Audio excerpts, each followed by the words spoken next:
Hi guys, I'm Katie and I'm going to share with you some of the resources we will use for the 2021-22 school year for CC Cycle 1. Just for a frame of reference, our kiddos are 6 turning 7 in the fall and 8 years old.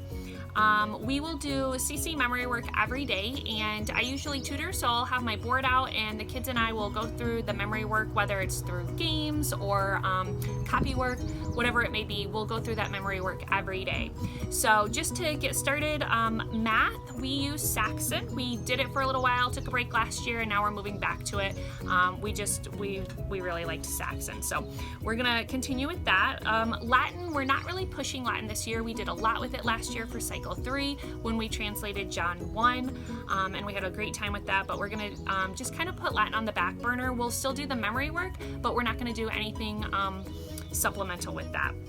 For science, we are going to use part of the Master Books curriculum. I bought this curriculum 2 years ago, at the beginning of end of 2 years ago, and it's a 3-part book that had anatomy and life sciences.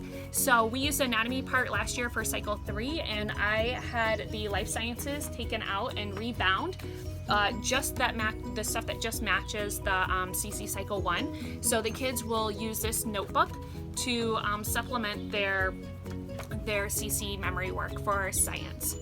So we'll use that. For English, I actually created a notebook for my kids.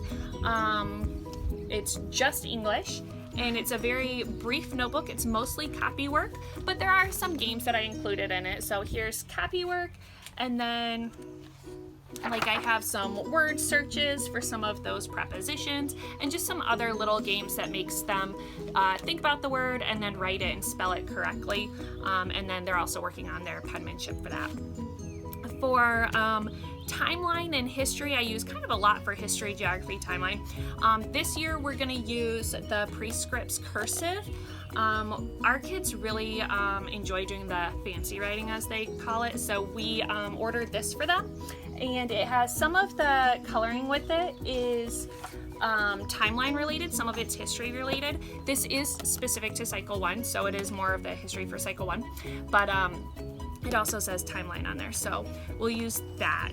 For history, geography, I bought this really great set. It's I think there's 9 books in this set, but it's the Art K-12, Geography K-12, and it teaches the kids step by step how to draw each of the continents in each country within the continents. So we'll use the parts of this that are specific to the geography for CC Cycle 1, and then we'll use it again for Cycles 2 and 3.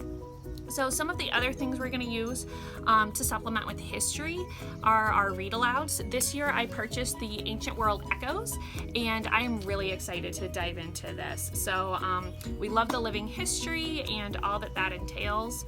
We'll also use some leveled readers and other living history books that we just get from our library, things that interest the kids. A lot of people will have like a morning basket or like a reading basket. We use it sometimes in the morning, sometimes in the afternoon. It just depends on the day and the flow of our life at that time. Sometimes summer is a little bit different than fall or winter. So, but in our basket, we do have one. We are going to use 2 resources in addition to the Ancient World Echoes. We will use Indescribable. This goes along with the science that we cover, and this is actually used for each of the cycles 1, 2, and 3.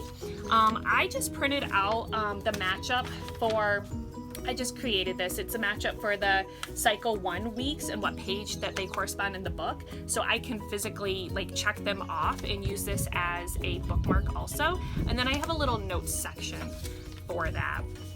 So I have that. And then I did the same thing for Hero Tales. We really liked Hero Tales. We did some of them last year, but for Cycle 1, I just printed up like a little bookmark again, which has the weeks that we're gonna match them up with the ones that work with Cycle 1. And then on the sides, I just have prayers for Africa on one side and prayers for India and China on the other. I thought that would be really nice, a good thing to remember, and something just to instill in the children about missionaries. So that was just really important to me. So those are the resources that we're going to supplement with CC Cycle 1. I hope this was a blessing to you, and I'll see you next time.